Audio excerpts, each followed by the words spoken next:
Ikhwafidin rahimani wa rahimahullah.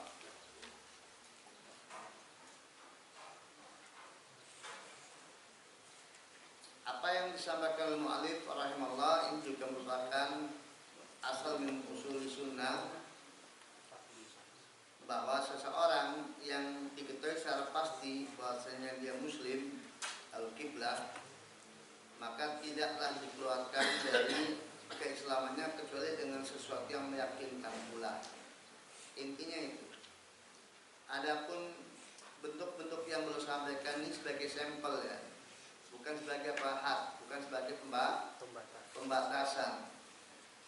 Artinya bukan bahwa sampai betul-betul didapatkan dia mengingkari ayat Allah atau hadis Nabi atau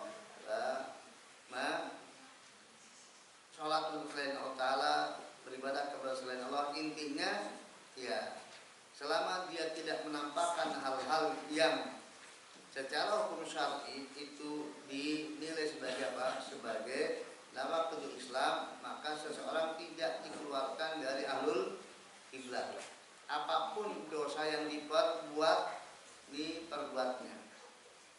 Ya, selama dia tidak menampakkan, dan penampakan nawaqidul Islam bisa berupa syirik atau berupa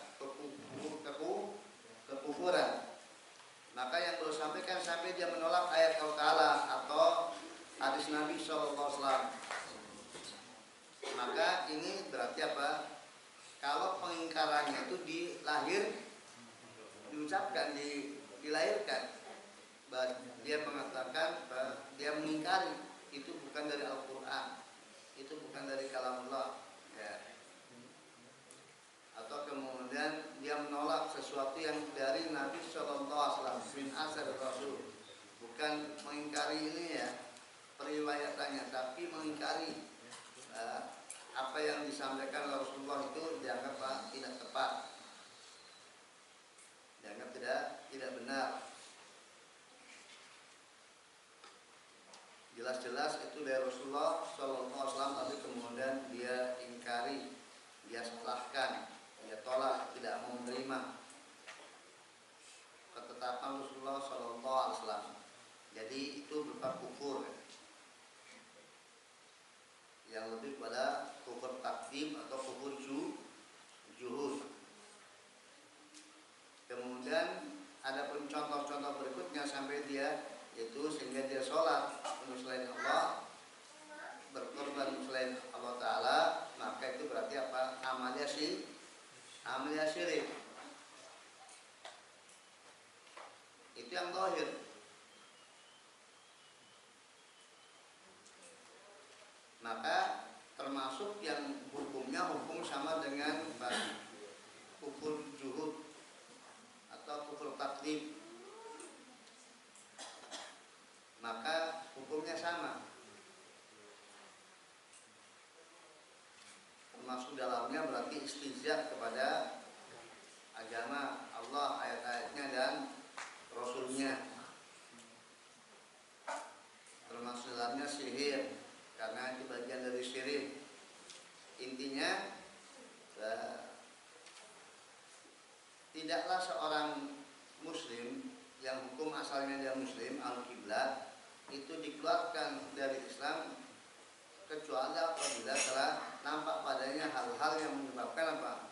Hilang islamannya. Selama tidak ada hal-hal yang secara hukum agama dianggap sebagai nawaqidul Islam yang zahir, yang diketahui bahwasanya dia telah membatalkan keislamannya, maka tidaklah dia dikafirkan. Tetap dia disebut apa? Dia muslim, dia mukmin muslim secara nama ya, bukan secara hakikatnya. Karena hakikatnya tidak ada yang mengetahui selain Allah SWT. Apa yang ada dalam batinnya tidak ada yang mengetahui selain Allah SWT. Ya.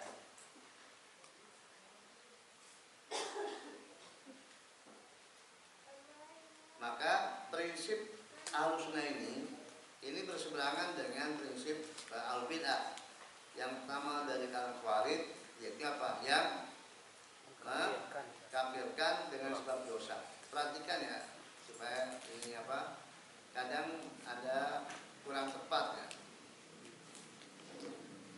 ada penisbahan takfiri kepada apa? Kepada pihak-pihak yang mengatakan tidak ada udzur bil dalam kesyirikan. Sehingga kalau seseorang telah mendohirkan kesyirikannya, maka dia dikafirkan. Nah, pihak ini disebut apa? Disebut takfiri. Padahal takfir itu adalah kepada siapa? Kepada yang mengkafirkan orang dengan sebab dosa besar. Adapun mengkafirkan dengan sebab apa? Nawak Islam, maka itu bukan takfir. Ya memang harus begitu. Nah, tinggal apakah ini kalau ada khilaf kan khilafnya dari sisi apa? Apakah kemudian itu sudah apa? Apakah udzur bil jahl sebagai apa? Sebagai udzur atau kemudian tidak sebagai udzur di situ. Dan itu adalah kalaupun dianggap sebagai khilafnya ya antara para artinya yang berpendapat tentang tidak ada udzur itu bukan ulama sembarangan, tapi apa? Kibar ulama qadiman wa hadisan. Ya, jadi taruhlah musallam bahwasanya itu adalah merupakan khilafiyah, maka tidak sepantasnya untuk kemudian yang mengambil pendapat para kibar ulama itu dianggap sebagai apa? Sebagai dinisbatkan cap apa? Cap takfiri. Kan itu cap apa? Cap kesesatan kan? Cap kesesatan takfiri. Yang kemudian mengkafirkan orang ya dengan salah. Atau dicap khawarij ya. Dicap khawarij. Padahal khawarij itu adalah mengkafirkan pelaku dosa besar, bukan mengkafirkan orang kafir, mengkafirkan pelaku dosa besar. Ya, jadi itu kelompok yang pertama, yaitu khawarij, di mana mereka mengkafirkan pelaku dosa besar, bukan mengkafirkan syirik, mengkafirkan pelaku syirik. Kemudian kelompok yang kedua Murji'ah, yang menganggap bahwa dosa apapun itu tidak mempengaruhi. Walaupun Murji'atul Fuqaha itu tetap ya bahwasanya apabila seseorang itu melakukan udzur Islam ya dikafirkan. Tetapi kalau yang diperbuat bukan waktu Islam maka imannya tetap, karena la yadurru mal imani dan bunuh, tidaklah bermandarat dosa selama punya iman. Ya, berbeda kalau kemudian misalnya murjiahnya pada murjiah yang ekstrim. Ya selama dia masih ma'rifah maka dia mukmin, atau selama dia mengucapkan syahadat maka dia mukmin apapun yang diperbuatnya misalnya. Nah, itulah yang perkara. Ya maka itu juga tidak benar. Intinya bahwa seorang al-qiblat itu bisa dikafirkan. Kapan? Ya apabila ada padanya nawaqidul Islam, kemudian syarat-syarat telah terpenuhi dan tidak adanya mawani. Ya, maka itu mazhab Ahlussunnah wal Jamaah menyelisih mazhab Khawarij dan juga Murji'ah.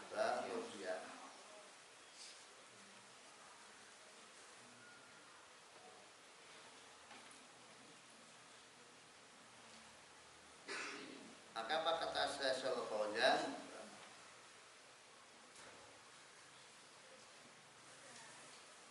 Tentang amal sunnah wal jamaah, maka mata kalau mu'allif anam wasatun baina at-taifataini wa yaqulun al-kabair takhtalif in kanat min asyirki wal kufri al-akbaraini fa inna tukhriju min al-millah bil ijma'. Wa ma idza kana laysat kufran wala syirkan laysat takdziban bi kitabillahi wala li sunnati Rasulullah sallallahu alaihi wasallam wala tarkan li sholati wala du'ani lillah aw daman lillah wa inna ma hiya kabira duna dzalika fa la yakhju biha al-abdu min al-islam khilafan lil Khawarij wal Mu'tazilah walakinna tadurru al mu'min wa tunqisu imanahu wa tud'ifuhu khilafan lil Murji'ah alladzina yaquluna la yadurru mal imani ma'siyatun wa hadha huwa al madhhab al wasat alladhi yahsulu bi al jam'u baina nususil wa'id wa nususil wa'ad. Ya. Jadi beliau sampaikan ada penalusul wal jamaah, maka seperti yang dikatakan mu'alif bahwa mereka pertengahan di antara dua taifah, yaitu mereka mengatakan bahwa dosa-dosa besar itu berbeda tingkatannya. Apabila termasuk dari syirik kufur, maksudnya syirik akbar dan kufur akbar, maka itu semuanya mengeluarkan dari millah berdasar ijma konsensus ulama. Adapun apabila tidak termasuk dari kekufuran dan syirik akbar dan bukan termasuk mendustakan kitab Allah Ta'ala dan juga tidak mendustakan sunnah Nabi Sallallahu Alaihi Wasallam, tidak meninggalkan sholat, ya belum masukkan meninggalkan sholat termasuk apa? Nawaqidul Islam, ya.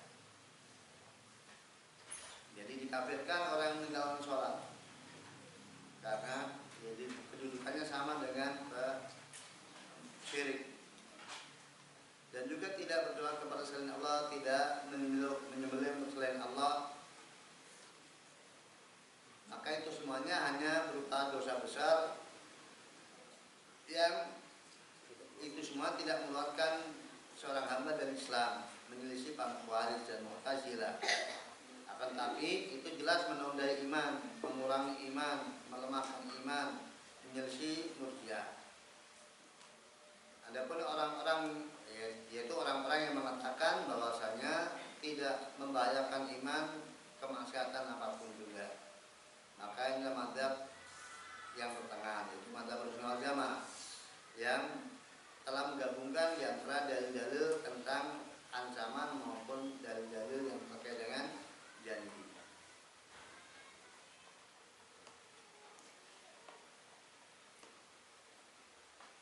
Ya, dan kedua mazhab ini berkembang ya.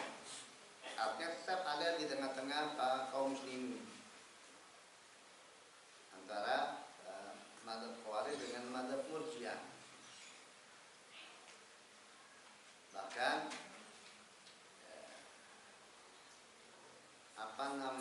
bibit-bibit Khawarij itu ya masuk di dalam lingkungan Ahlussunnah wal Jamaah. Oknum-oknumnya ada yang Khawarij, demikian juga oknum-oknumnya ada yang apa? Yang Murji'ah. Sehingga ada di barisan Salafiyin yang dicap, divonis oleh ulama kibar sebagai apa? Khawarij, dan juga ada di barisan Salafiyin yang divonis oleh ulama kibar sebagai apa? Murji'ah. Itu menunjukkan bahwa kita belum aman. Dari apa? Dari masuk dalam gerbang Khawarij atau gerbang Murji'ah. Maka harus pahami betul-betul, ya. Harus pahami betul-betul tentang hal ini. Ya, maka kajian terkait dengan tema al-firaq itu amat sangat penting. Ya, setelah memahami bagaimana Ahlussunnah wal Jamaah, juga bagaimana firaq yang ada, seperti apa yang menjadi ittifaq firaq, sehingga jalan kepada firaq bisa kita tutup dari diri kita. Kita tidak mengarah kepada firqah-firqah yang ada, dan jangan terperdaya dengan apa? Dengan kelantangan suara atau kemudian banyaknya follower gitu kan. Dukung. Ya, jadi karena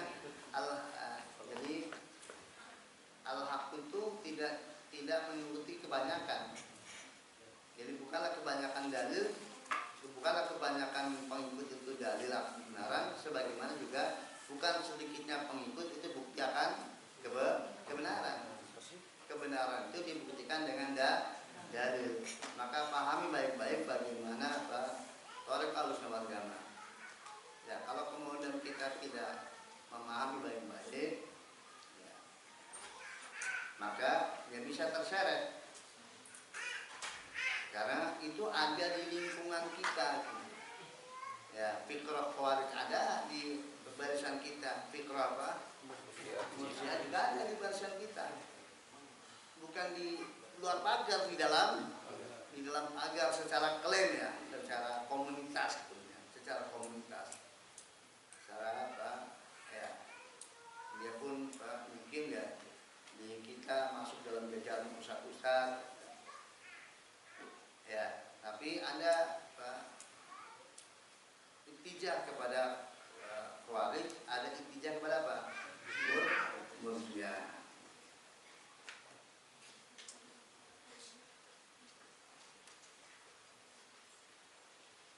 Ya, karena bahwa tokoh sesat kan juga sebagian mereka asalnya dari mana? Dari Sunnah, dari anak-anak Ahlussunnah, dari lingkungan Sunnah. Memang wasul bin Allah dari mana muridnya? Muridnya Hasan al-Basri. Ya, Ahlussunnah kan biasanya berkumpulnya.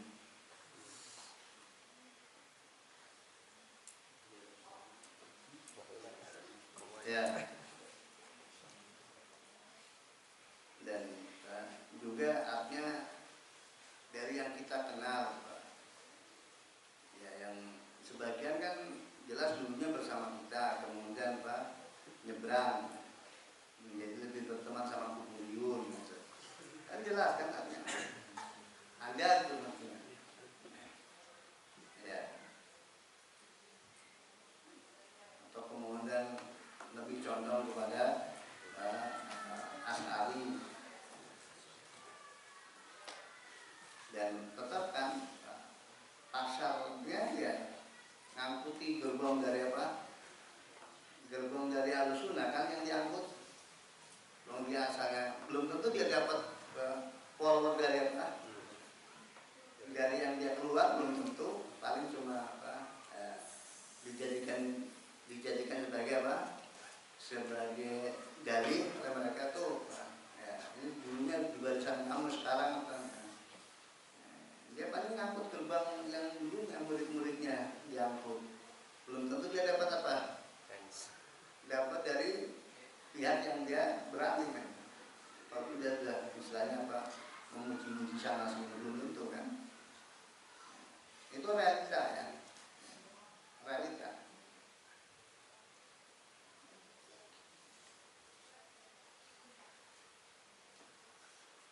Ya maka ya, jangan kemudian agama kita diserahkan sepenuhnya kepada ustaz kita.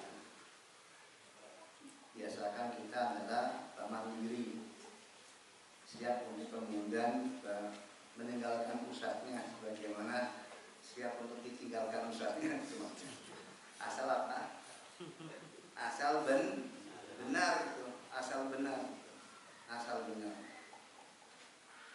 Ya. Nah, misalnya sebagian yang mudah-mudahan akhirnya Allah menyusuli kita semuanya, sehingga endingnya musul.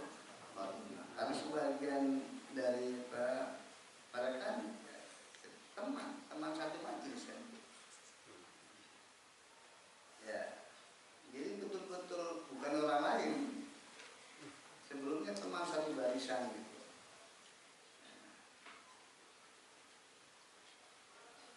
Bahkan istrinya juga sendiri, cekcok dengan istrinya juga, konsultasinya ya, ke saya.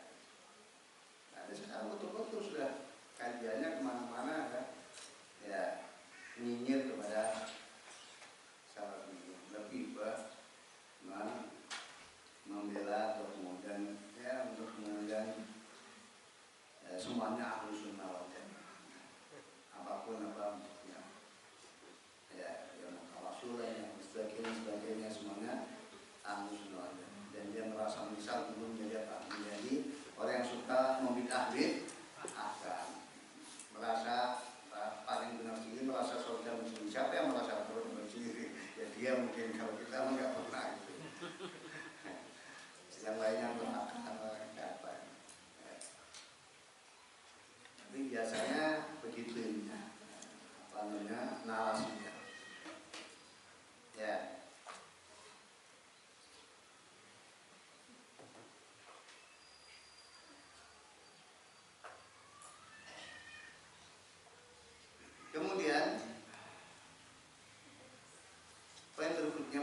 sampaikan rahimahullah. Wa kullama sami'ta min al-asar shay'an mimma lam yabluku aqluka nahu qawli Rasulullah sallallahu alaihi wasallam qulubu al-ibad baina usbi'aini min asabi ar-rahman wa qawlihi inna wa yanzilu lasam dunya wa yanzilu yawma arafah wa yanzilu yawmal qiyamah wa inna jahannama la yazalu yutrau fiha hatta yadwa 'alaiha qadamu jalla sana'u wa qaulillahi ta'ala lil 'abdi in nasyaita ilayya harwalatu ilayk wa qaulihi khalaqa Allahu Adama ala suratihi wa qali Rasulullah sallallahu alaihi wasallam ra'aitu rabbi fi ahsani surah wa asbaha hadil ahadis wa alaika bit taslim wa tasdiq wa tawhid wa ridha wa lam nufassir sha'an hadi bihawaka fa innal imana bihadza wajibun wa man fassara sha'an min hadza bihawahu wa radahu wa huwa jahmi. Ya, lalu beliau sampaikan rahimahullah,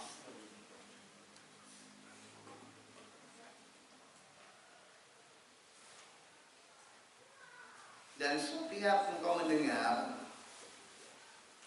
dari atau tentang asar, artinya hadis-hadis, sesuatu yang tidak nyampe logikamu, seperti misalnya sabda Nabi SAW, hati-hati para hamba di antara dua jemari dari jemari-jemari Ar-Rahman, dan hadis Nabi sesungguhnya Allah turun ke langit dunia dan turun pada hari Arafah dan turun pada hari kiamat, dan sungguh bahwa neraka jahanam senantiasa dilemparkan ke sana penghuninya sampai kemudian Allah meletakkan di atas neraka kakinya. Dan juga perkataan Allah Ta'ala, firman Allah pada hambanya dalam hadis qudsi, apabila engkau berjalan menuju padaku maka aku berlari menuju padamu. Dan juga sabda Nabi SAW, sesungguhnya Allah Ta'ala menciptakan Adam sesuai dengan surahnya, sesuai dengan rupanya. Dan juga Rasulullah SAW bersabda, sungguh aku melihat Tuhanku dalam sebagus-bagus surah, sebagus-bagus rupa, dan hadis-hadis yang seperti itu. Maka wajib kepadamu untuk taslim, menerima sepenuhnya, membenarkannya, dan takbir, menyerahkan hakikatnya, menyerahkan kaifiahnya kepada Allah Ta'ala, ilmunya. Tetap itu, jadi rela menerima, menyetujui itu semuanya, dan tidak menafsirkan sedikit pun dari dalil di atas, nas-nas di atas dengan hawamu, karena mengimani kepada itu semuanya wajib hukumnya. Dan barang siapa yang menafsirkannya, memaknai itu semuanya dengan hawanya, maka atau menolaknya, maka dia jahmi. Ya, pengikut Jahm bin Safwan, pengingkar sifat.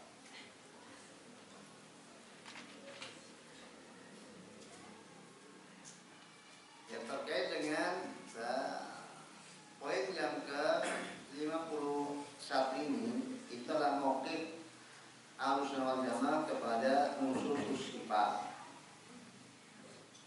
Bagaimana sikap Ahlussunnah kepada dalil-dalil yang berbicara kepada sifat Allah Ta'ala, yang berbicara tentang sifat Allah SWT. Maka prinsipnya sebagaimana yang dikatakan oleh Imam Malik rahimahullah tentang apa? Tentang al-istiwa. Al-istiwa'u ma'lumun wal kaifu majhulun wal su'alu wal imanu bi wajibun wasu'alu anhu bid'ah. Itu prinsip dipakai kayak bakalnya hadis. Prinsip ini dipakai untuk seluruh kasus sifat apapun juga. Istiwa maklum, secara makna bahasa maklum. Istiwa al-meninggi di atas. Istiwa ala berarti meninggi di atas sesuatu. Kalau istiwa al-ars berarti meninggi di atas ars, menetap di atas ars. Maklum secara makna, itu makna dasarnya. Kemudian kalau kaifu majhul, bagaimananya itu majhul, tidak diketahui. Tapi ada, bagaimananya ada, seperti apanya ada, wujud konkretnya ada, ilmunya di sisi Allah Taala. Dan beriman tentang hakikat istiwa yang kaitannya itu di dalam ilmu Allah Taala itu wajib hukumnya.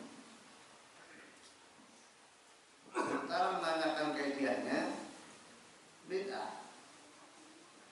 Nah, maka demikian juga pada seluruhnya berlaku di sini.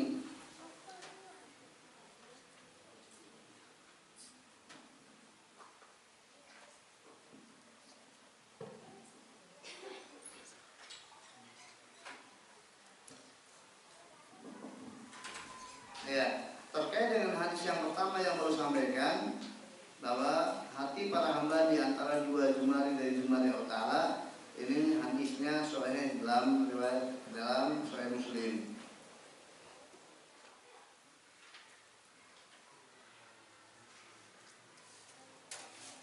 Kemudian yang kedua yaitu innallaha yanzilu, Allah turun ke langit dunia, hadisnya juga Sahih riwayat Bukhari Muslim.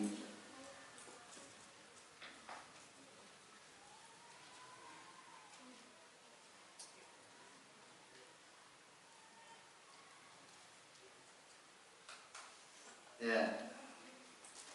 Kemudian tentang Allah mendekat pada hari Arafah, itu hadisnya juga Sahih riwayat Muslim.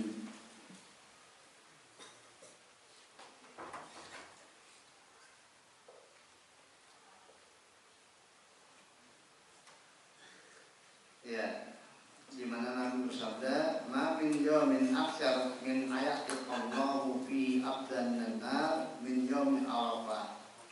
Wa inna layatnu tsumma yubahi bihi al-malaikah." Ya, tidak ada satu hari pun yang Allah Ta'ala lebih banyak membebaskan hamba dari api neraka dari hari Arafah. Maka sungguh Allah mendekat lalu membanggakan tentang mereka di hadapan para malaikat. Ya, di surat Muslim dan juga yang lainnya.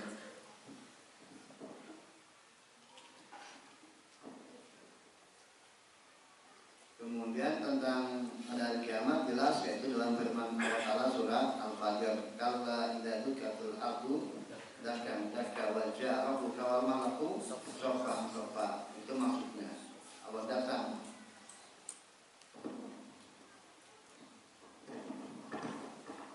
untuk memutuskan perkara para hamba.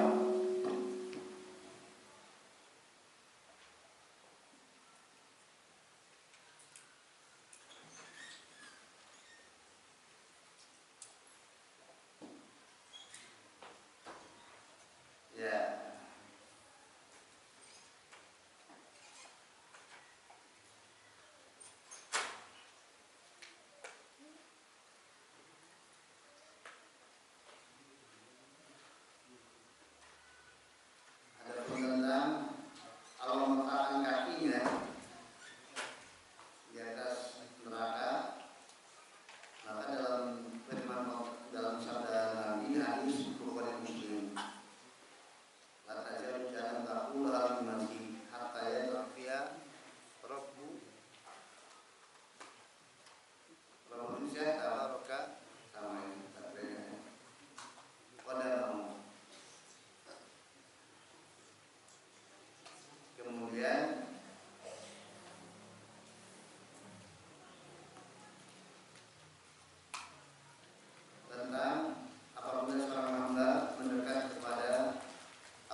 jengkal, maka mendekat kepadanya satu hasta. Apabila dia mendekat kepada satu hasta, mendekat kepadanya satu depak. Apabila kemudian dia mendatangi dengan berjalan, aku mendatanginya dengan berlari.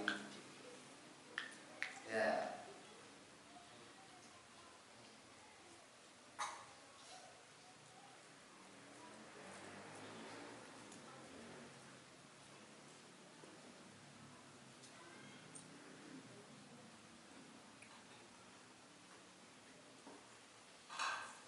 Kemudian tentang surah rupa bagi Allah Ta'ala itu pada hadis riwayat Tirmidzi.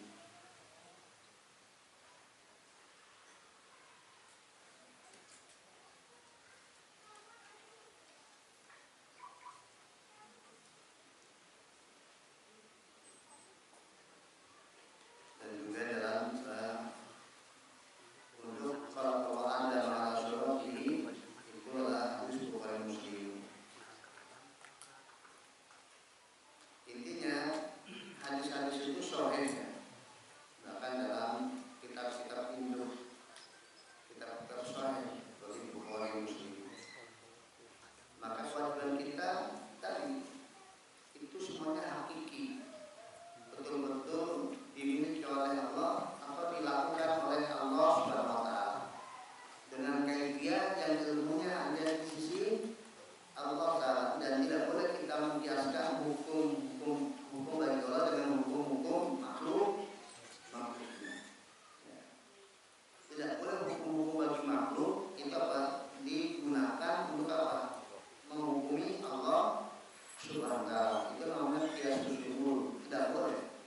Allah punya hukum tersendiri yang berbeda dengan hukum makhluknya. Tidak boleh Allah dikiaskan dengan makhluk dengan qiyas usul.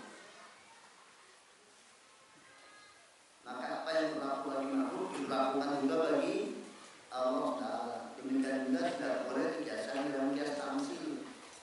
Jadi apa yang dimiliki oleh makhluk dan Allah memilikinya maka disamakan apa yang dimiliki makhluk dengan milik Allah Ta'ala. Jadi milik Allah disamakan dengan yang milik makhluk. Qiyas tamsil. Yang boleh apa? Qiyas qiyasul akhlak. Walillahi masalul akhlak, dan bagi Allah itu memiliki sifat-sifat yang tertinggi. Maka kesempurnaan yang makhluk itu memilikinya, maka Allah untuk memilikinya. Dan kekurangan yang makhluk itu membersihkan diri darinya, maka Allah lebih layak untuk disucikan darinya. Itu qiyasul akhlak. Itu berlaku dengan dalam dasar tadi. Walillahi masalah. Sifat ilmu adalah sifat kesempurnaan yang mutlak. Maka makhlukannya, hambaannya itu memilikinya, dan apa yang dimiliki hamba pemberian dari Allah, maka Allah bimbang Allah Ta'ala memilikinya, dan dari Allah bisa sempurna, paling sempurnanya. Kemudian Allah itu makhluk menghindari dirinya, mensucikan dirinya dari kedoliman, karena itu kedoliman yang mutlak. Maka Allah bimbang Allah Ta'ala disucikan dari apa? Kedoliman. Itu qiyas akhlak. Ya. Itu diperbolehkan. Yang tidak diperbolehkan tadi qiyas umul atau qiyas tamsil. Qiyas umul yaitu Allah dijadikan, dimasukkan ke dalam kaidah-kaidah yang berlaku bagi makhluk, maka Allah bagian dari anggotanya. Sehingga semua kaidah yang berlaku bagi makhluk, maka apa? Allah dimasukkan.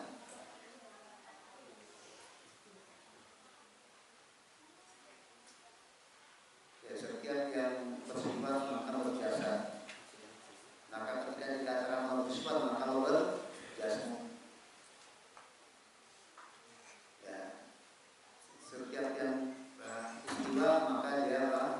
Membutuhkan apa? Tempat untuk berpijak.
tidak serupa dengan yang menjadi milik makhluknya apapun. Ya.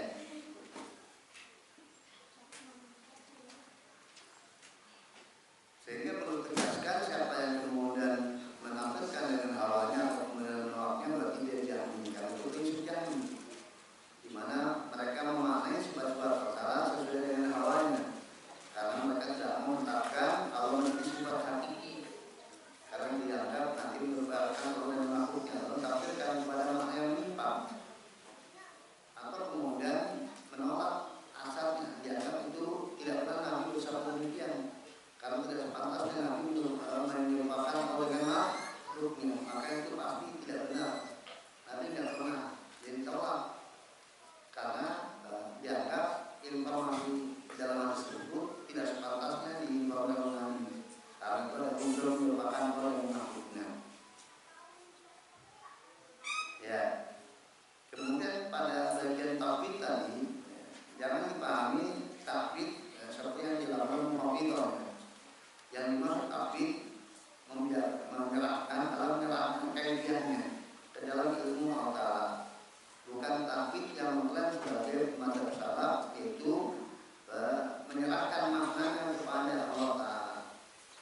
Mohon diperhatikan karena terkadang laporan seperti ini dipakai dalil oleh aliran yang sesat untuk menisbatkan bahwa Imam Al-Barbahari adalah menganut mazhab tauhid, karena sifat tauhid. Padahal tauhid maksudnya apa? Yaitu apa? Mentauhid kaifiahnya, bukan mentauhid maknanya.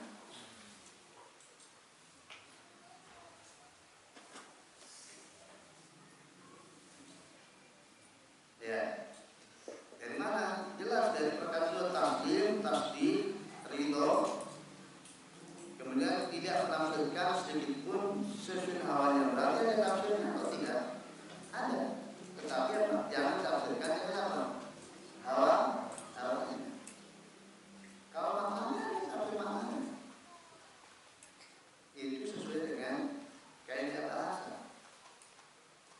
Jelas mengatakan faman fasara min hadza fi hawa, menunjukkan ada tafsirnya yang benar, yang bukan sesuai hawa.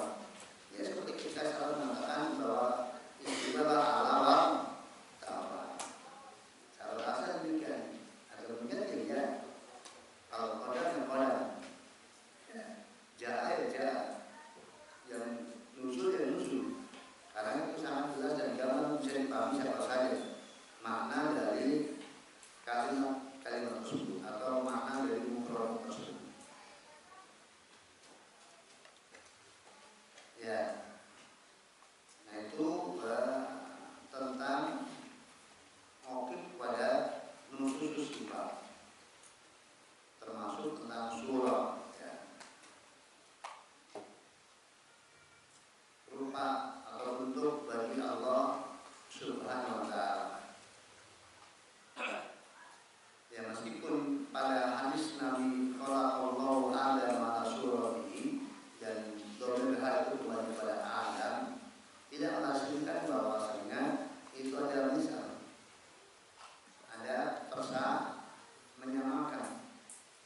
Ya, karena bagaimanapun dua sesuatu pasti ada unsur apa? Unsur persamaan. Tetapi ada yang unsur persamaan tidak menghasilkan apa? Sama. Tidak dikatakan sama.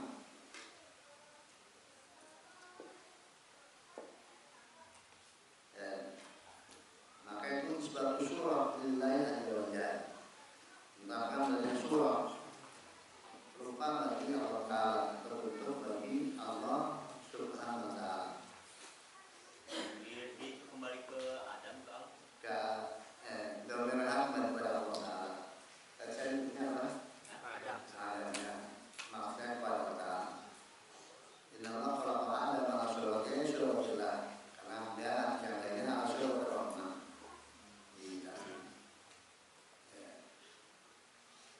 Dan sebagian ulama membandingkannya kepada ala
amat sangat sulit bagi mereka yang tidak mendapatkan hidayah dari Allah Ta'ala, dan amat sangat mudah bagi yang mendapatkan hidayah dari Allah Ta'ala. Permasalahan sama sekali nggak ada sesuatu yang perlu dipermasalahkan, perlu diperdebatkan, sangat jelas dan gampang bagi yang mendapatkan hidayah dari Allah dalam bab ini. Adapun yang tidak mendapatkan itu sudah paling menyulitkan, paling memusingkan bagi mereka, yang paling ya.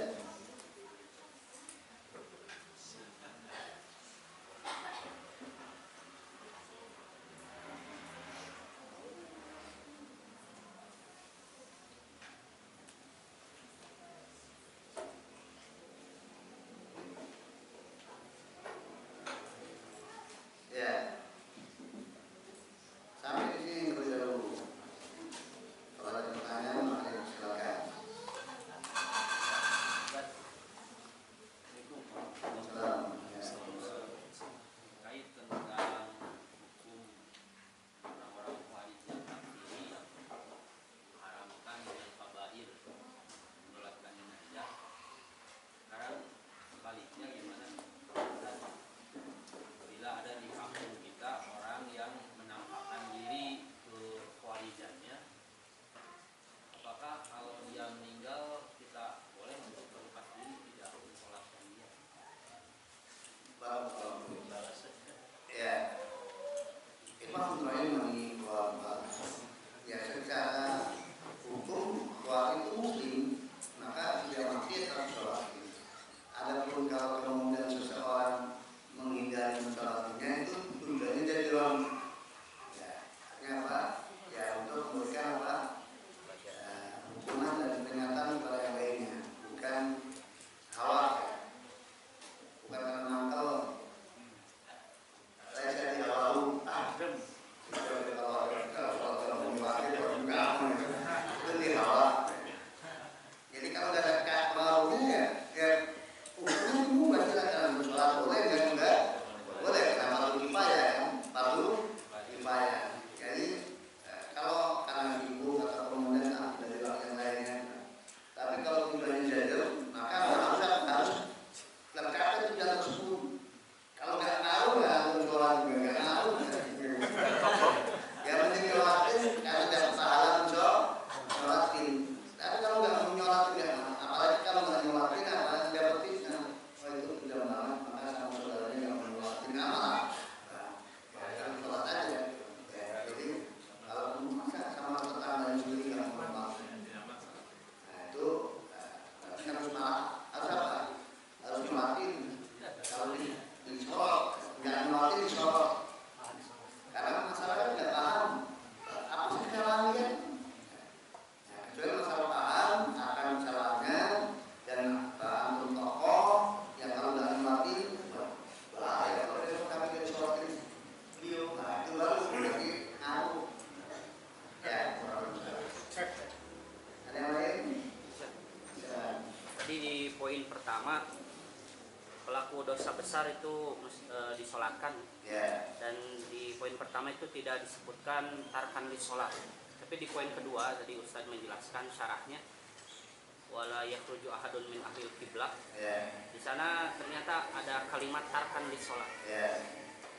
Jadi orang yang meninggalkan sholat itu disolatkan atau tidak?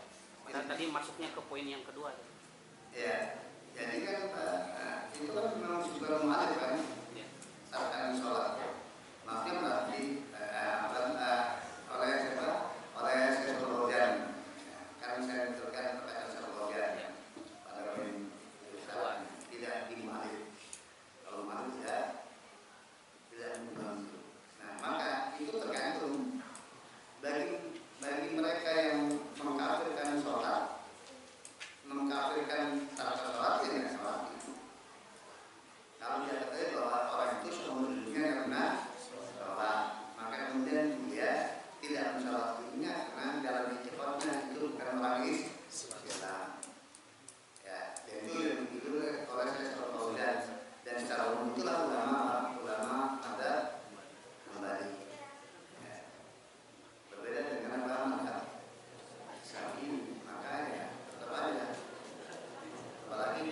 banyak dari mazhab Baru itu apa Asy'ari, mazhab Syafi'i apa Asy'ari. Jadi selama syahadatnya ya apapun tetap sholat.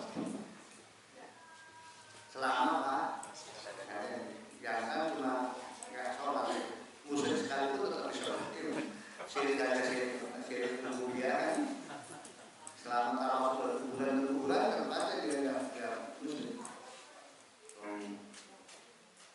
Diyakini bahwa yang mulia Allah cuma sebagai wasilah saja, cuma tawasul saja. Dan itu kenyataannya, dan itu lebih dominan di masyarakat di mana mazhabnya Asy'ari secara akidah, kemudian secara fikih mazhabnya Syafi'iyah. Maka ya hampir 60% orang mau apapun juga, bahkan mungkin seorang hidupnya nggak pernah syahadat kemudian orang Islam, belum pernah syahadat seumur hidupnya. Kok bisa? Iya, udah orang Islam kemudian apa? Otomatis kan hidupnya apa? Muslim. Kalau di KTP ini bisa apa? Islam. Syahadat belum pernah. Sama sekali mungkin jodoh belum pernah nikah. Dan ada syahadat sekali pernikah ya. Karena dibimbing oleh siapa? Lebih untuk syahadat. Syahadat itu dibimbing ya. Mungkin kalau suruh cara begini juga nggak bisa ya. Karena saking AB-nya adalah Islam. Ya, jadi kalau kemudian seseorang yang dia tidak mensolati orang yang meninggalkan sholat, bisa dua kepentingan. Karena meninggalkan karena berdosa besar, bukan karena mengkafirkan, juga hak dia kalau tidak mensolati, tapi jadron, bukan takfiron. Atau memang dia apa? Memilih mazhab Hambali dalam kasus ini, bahwa meninggalkan sholat orang yang sholat sekali bukan orang Islam, maka dia tidak mau melakukan takfiron. Karena ya kalau tanya kan sudah ada yang lain, kenapa tidak ngelakuin? Kan mau gimana ya? Gak mesti dia jawab, oh begitu dia kafir kok nggak begitu. Pada saya Kan dia bisa berinformasi. Kan dia kan dia setiap ada orang menyelesaikan informasi. Ya. Sama dengan yang tadi orang-orang yang dolimnya muslim, ya. Apa itu benar? Kalau tanya kenapa nggak jelasin? Kalau tidak ada, dia harus kemudian kita mengatakan apa? Ya kan ada. Jelas-jelas hubungi penyebab kuburan. Ya,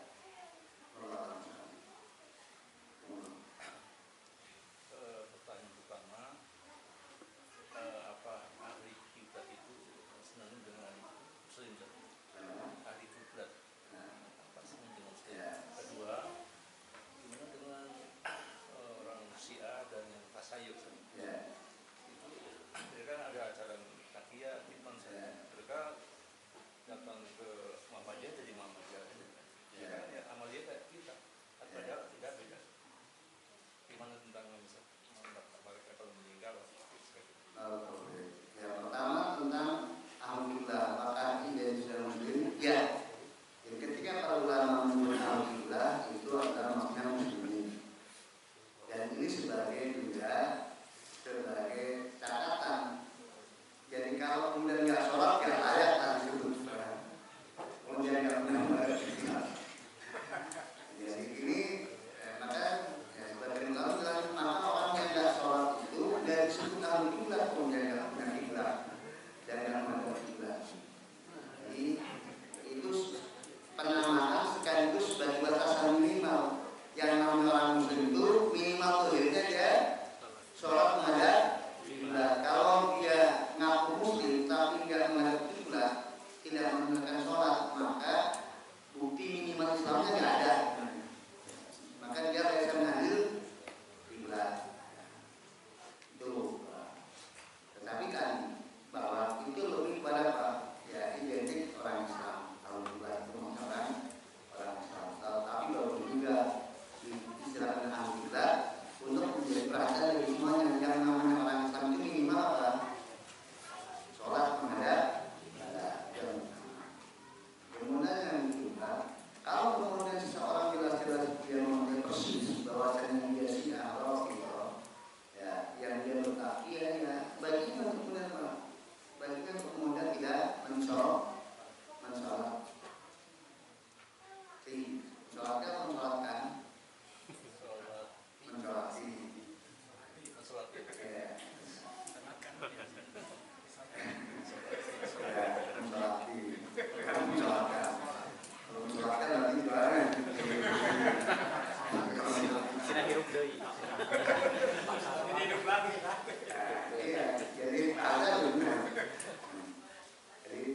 mensolatinya, bukan tidak mensolatkannya.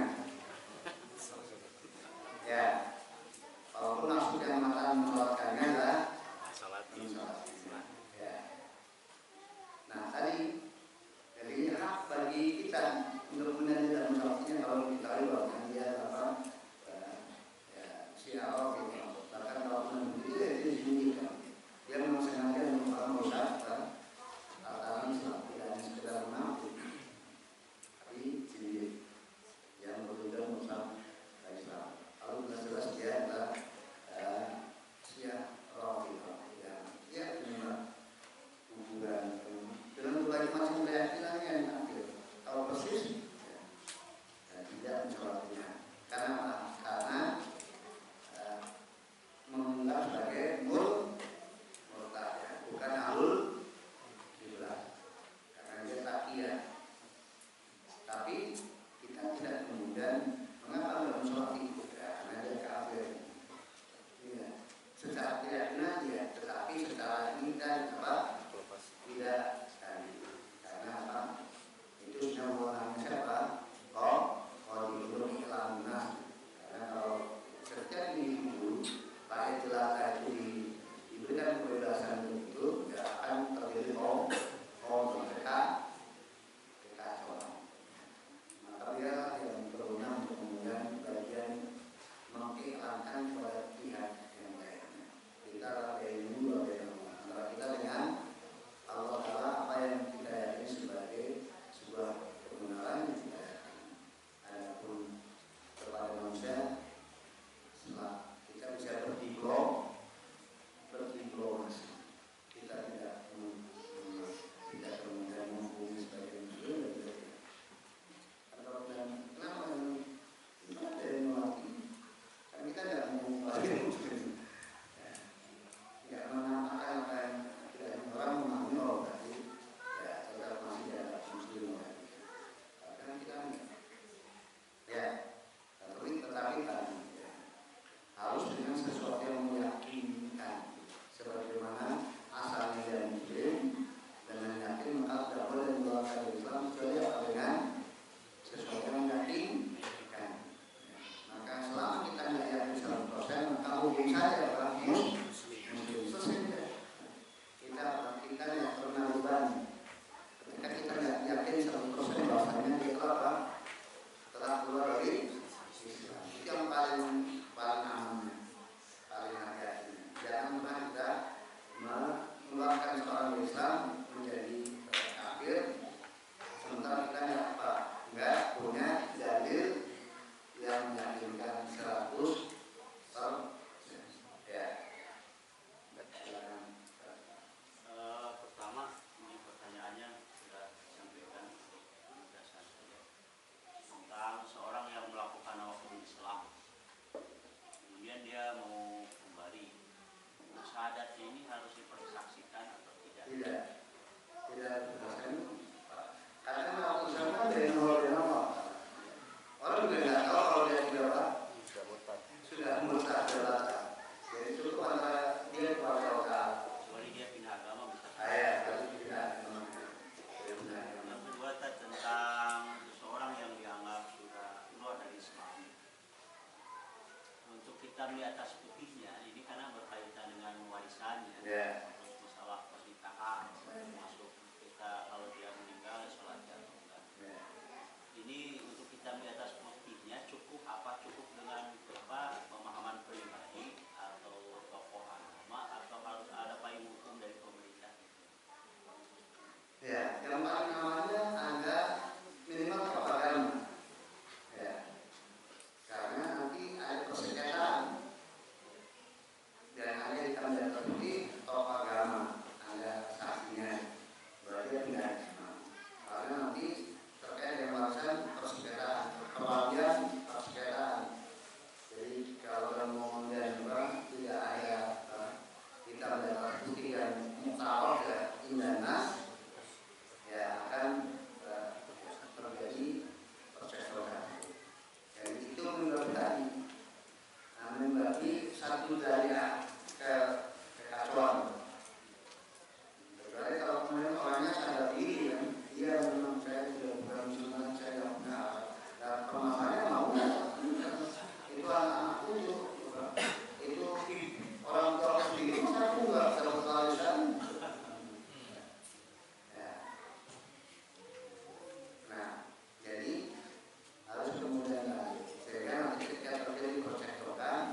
politik kalau teman-teman ya nggak bisa menuntut hak untuk dia sendiri dan juga anak-anaknya.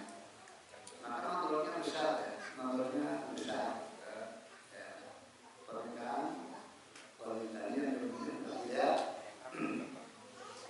mencatatkan dan secara negara nasab tidak bisa dinasabkan kepada apa? Kepada bapaknya tanpa ada keterangan yang resmi. Tetap aja nasabnya juga, nah dia harus bisa membuktikan bahwa anak itu adalah anak suaminya, harus bisa membuktikan. Dengan pembuktian yang diakui secara negara, ya. Jadi sabar aja yang bermonogami dan sebenarnya nggak boleh. Daripada kemudian dia memonogami banyak orang. Ya, nanti bermotor para anak yang bermotor juga, dari dia sendiri, dari kemudian juga tidak bisa adil.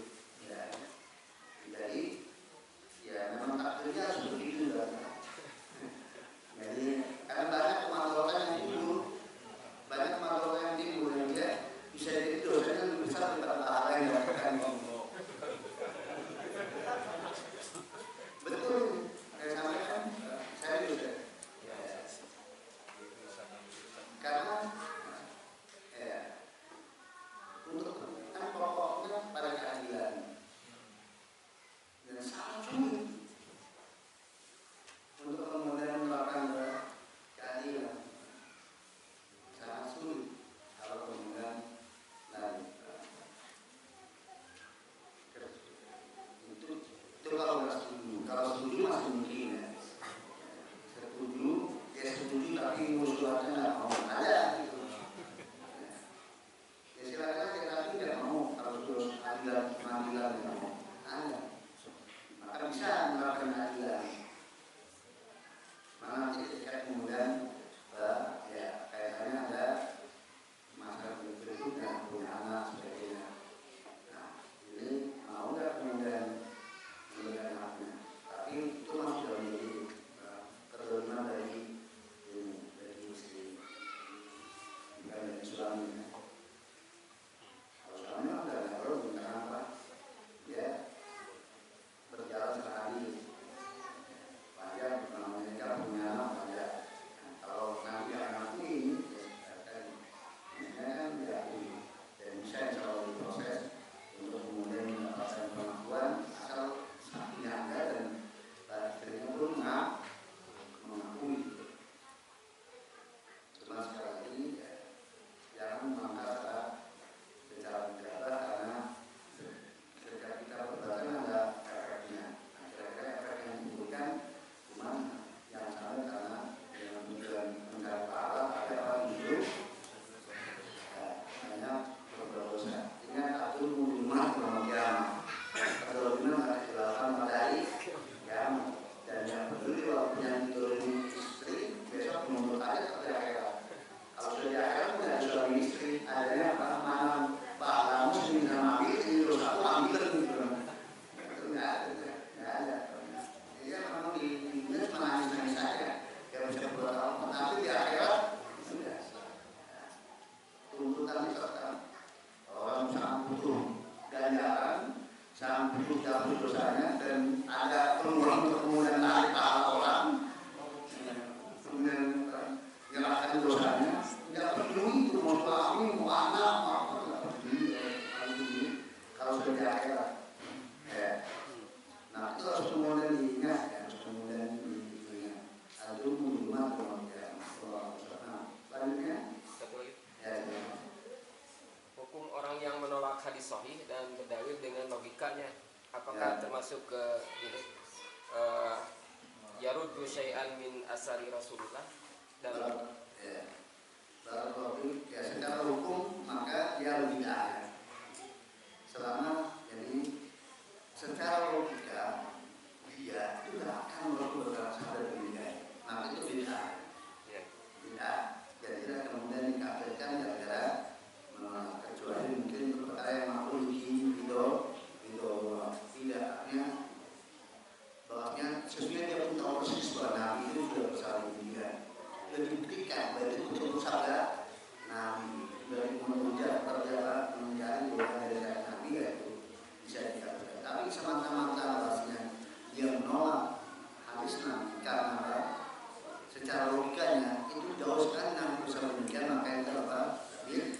Tidak lagi dan tidak kemudian serta-merta dengan demikian nanti dia dianggap menolak Nabi SAW. Jadi beda antara menolak sesuatu yang dinisbatkan kepada Nabi dengan menolak Nabi. Kalau menolak Nabi berarti sesuatu yang menolak Nabi kemudian diingkari. Ya, sebagai hal yang salah, kemudian hal yang benar. Adapun menolak penisbahan kepada Nabi, maka kalau tidak melalui metodologi ilmiah berarti itu adalah beda. Seperti kalau ini kan ahad, itu berarti batil. Atau ini secara logika tidak masuk. Atau ini ya, secara hukum masyarakat dan ini tidak benar. Jadi kajian Nabi tidak akan memberikan karena hukum masyarakat tidak waktu itu tidak begitu. Misalnya, kecuali kemudian ini dari perolehannya simpulan ini lemah simpulan maka Nabi tidak boleh itu dari Nabi SAW kita tidak mau terima karena itu dengan pakaian metode dunia maka tidak mengapa ya walaupun tidak bersoal ke orang lain maka baginya tidak maka dia tolak asal itu bukan karena tetapi karena secara penelitian dia itu tidak valid dari Nabi SAW. Ya. Tentang kafir dan muslim yang berkaitan dengan warisan. Ya. Saya punya gambaran. Kalau seandainya seorang bapak meninggal kemudian mempunyai anak-anak muslim dan kafir, yang kafir kan nggak dapat. Ya. Dibagikanlah warisan. Setelah dibagikan warisan si anak ini yang kafir dapat hidayah masuk Islam. Apakah masih berhak mendapatkan warisan yang sudah dibagikan? Itu gambaran pertama. Gambaran kedua, warisannya belum dibagikan, tapi bapaknya sudah meninggal. Sudah meninggal si kafir tadi dapat hidayah masuk Islam. Apakah mendapatkan hak waris?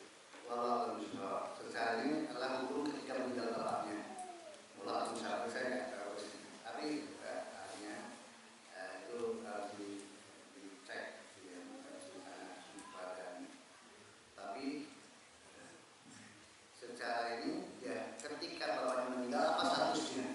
Kafir. Iya, berarti hukumnya begitu. Dia nggak dapat. Baik tidak langsung dibagi maupun nggak langsung dibagi. Itu ya artinya secara level hadis ya. Ada kemudian ini dulu saya nggak tahu hukum yang sebenarnya. Tapi kalau dilihat dari level hadisnya ya berarti dia tidak dapat. Ini seharusnya sebagaimana seseorang yang kemudian dia sudah meninggal duluan kan tidak dapat. Meninggal sebelum bapaknya kan tidak dapat. Aslinya kan dia mendapat, tapi dia meninggal sebelum bapaknya meninggal, ya kan? Ya, jadi hukumnya ketika bapaknya meninggal, ada pertemuan ketika dia bersumpah, ya kan? Bapaknya meninggal dia kafir. Kalau misalnya tapi itu harus dicek.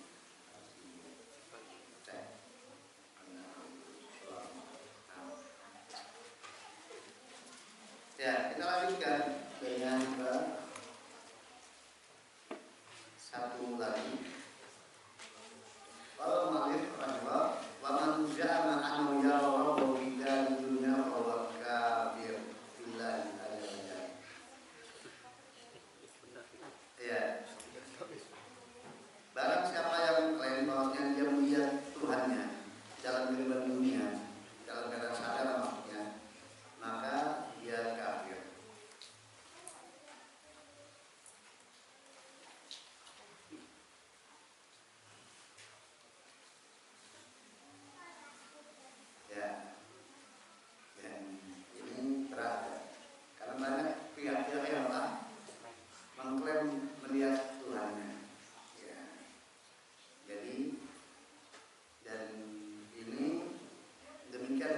pada orang yang mengklaim melihat Allah Ta'ala dalam keadaan sadar, bukan mimpi. Makanya dalam keadaan sadar dan dalam kehidupan dunia, maka ini kafir. Ya. Mungkin nggak kalau dilihat dalam kehidupan dunia? Mungkin.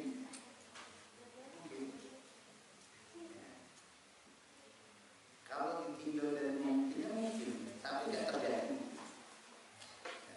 Mohon bedakan hukum sesuatu berat sesuatu. Itu terbagi menjadi berapa? 3. Wajib adanya, mustahil adanya, sama mungkin. Yang wajib mau nggak mau pasti terjadi. Yang mustahil mau nggak mau pasti tidak akan terjadi. Yang mungkin ini ada 2, ada yang mungkin dan terjadi, ada yang mungkin dan tidak terjadi, dan selamanya tidak akan terjadi. Tapi ini memungkinkan terjadi. Ya. Nah, melihat kalau mungkin, tapi nggak terjadi, dan nggak akan terjadi untuk semua umat manusia.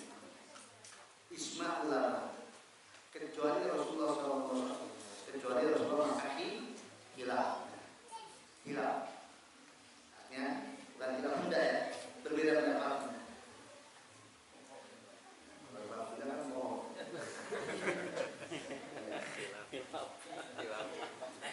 Ya, jadi itu berbeda pendapat. Khusus untuk Nabi SAW. Dari mana memungkinkannya? Allah sendiri kan mengatakan, walakin dulu jabali fa in istaqarra makanahu fasawfa ta'lamun. Tetapi biasa pada gunung itu, kalau gunung itu mampu bertahan, maka kamu akan bisa melihat. Berarti Allah mengkaitkan dengan sesuatu yang mungkin. Kan gunung ada 2 kemungkinan, hancur atau tetap bertahan. Ada 2 kemungkinan.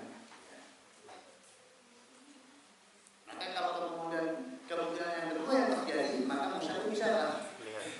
Bisa melihat sesuai dengan apa yang Allah berikan.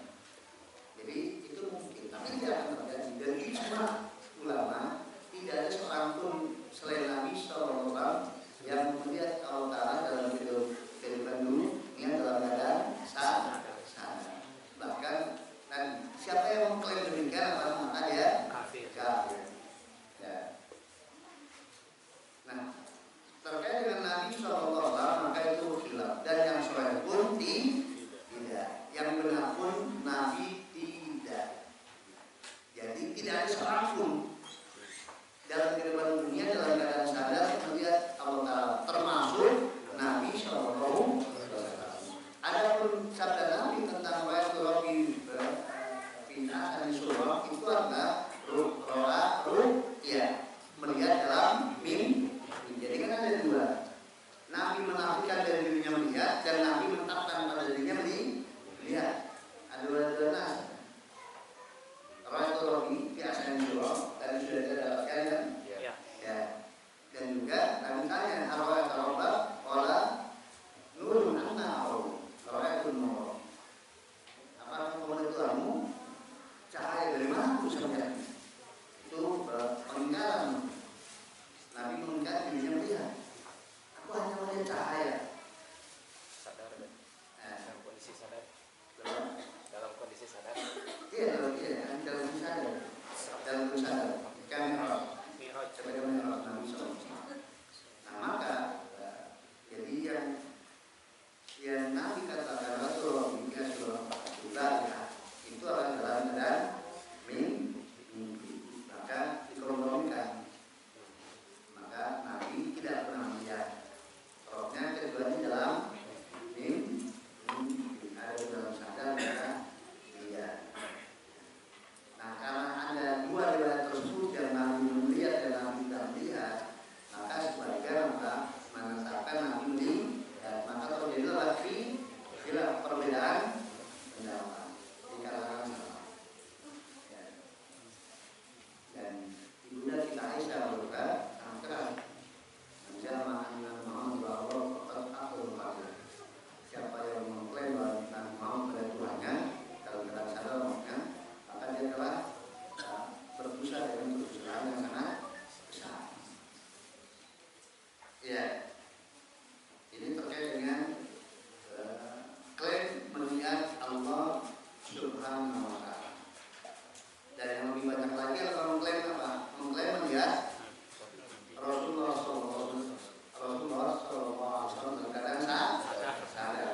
lagi apa?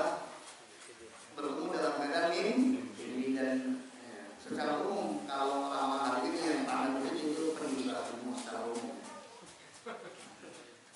Pendusta itu bisa dua sisi, sengaja berdusta sama ngomong nggak benar walaupun apa nggak sadar kalau dirinya nggak benar. Itu dusta namanya. Menginformasikan sesuatu yang nggak nyata namanya dusta. Itu dusta. Sama saja dia apa? Sengaja berdusta atau tidak sengaja berdusta. Yang sengaja berdusta berarti dia ingin punya manusia.